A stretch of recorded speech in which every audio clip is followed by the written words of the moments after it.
அவர் பிறப்பதற்கு 3 மாதங்களுக்கு முன்பே தந்தை காலமாகிவிட்டார்.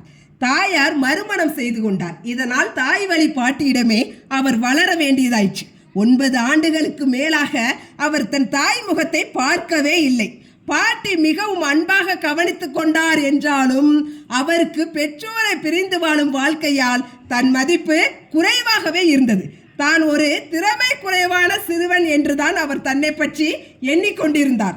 மற்றவர்களுடன் சேர்ந்து பழகுவதற்கு தயக்கம் காட்டினார். இதனால் அவருடன் படித்து வந்த மாணவர்கள் அனைவரும் கேலி செய்தார்கள். உடன் படிப்பவர்களின் எந்த ஒரு நடவடிக்கையிலும் இவர் கலந்து கொள்ளவே மாட்டார். இப்படி ஒதுங்கி வாழும் இயல்பினால் அவரால் படிப்பிலும் கவனம் செலுத்த முடியவில்லை. தேர்வுகளில் குறைந்த மதிப்பெண்களையே பெற்றார். இதனால் தனது வகுப்பு மாணவர்கள் மத்தியில் கேலிக்குரியவராகவே ஆனார். ஒரு நாள் அவருடன் படித்து வந்த ஒரு மாணவர் இவரை நன்றாக அடித்து விட்டான். இவன் எங்கே நம்மை எதிர்க்க போகிறான் என்பது அவனுடைய நினைப்பு. ஆனால் இவர் அந்த முரடனை அடித்து வீழ்த்தி விட்டார். இதை பார்த்த அவருடைய வகுப்பு மாணவர்கள் ஆச்சரியத்தால் விழி பிதுங்கி போனார்கள்.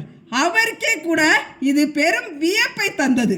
அந்த முரட்டு மாணவனை தன்னால் எப்படி அடித்து வீழ்த்த முடிந்தது என்று அவருக்கே பெரும் ஆச்சரியமாக இருந்தது. அவருடைய இந்த துணிச்சலுக்கு என்ன காரணம்? அவரது கிராமப்புற வாழ்க்கைதான் காரணம். பாட்டியின் பண்ணையில் அவருக்கு உதவியாக பல வேலைகளை செய்து வந்ததன் மூலம் பெற்ற உடல் திறன் அவருக்கு அந்த சமயத்தில் உதவியது. இந்த நிகழ்ச்சிக்கு பின் அவரது பள்ளி மாணவர்கள் மிகுந்த மரியாதையோடு நடத்த ஆரம்பித்தார்கள். இவர் பெரிய தலைவராகிவிட்டார். இது அவருக்குள் இருந்த தன் மதிப்பு குறைவை மாற்றி அமைத்தது. அதன் பிறகு தான் செய்யும் காரியம் எதையும் தன்னம்பிக்கையோடு செய்ய தொடங்கினார். அதற்கு பிறகு அவருக்கு படிப்பது எளிதாயிற்று. தேர்வுகளில் மிக நல்ல மதிப்பெண்களை அவரால் பெற முடிந்தது. அப்புறம் வாழ்நாள் முழுவதும் அவர் சாதித்து கொண்டே இருந்தார். அவர் யார் என்று யூகிக்க முடிகிறதா?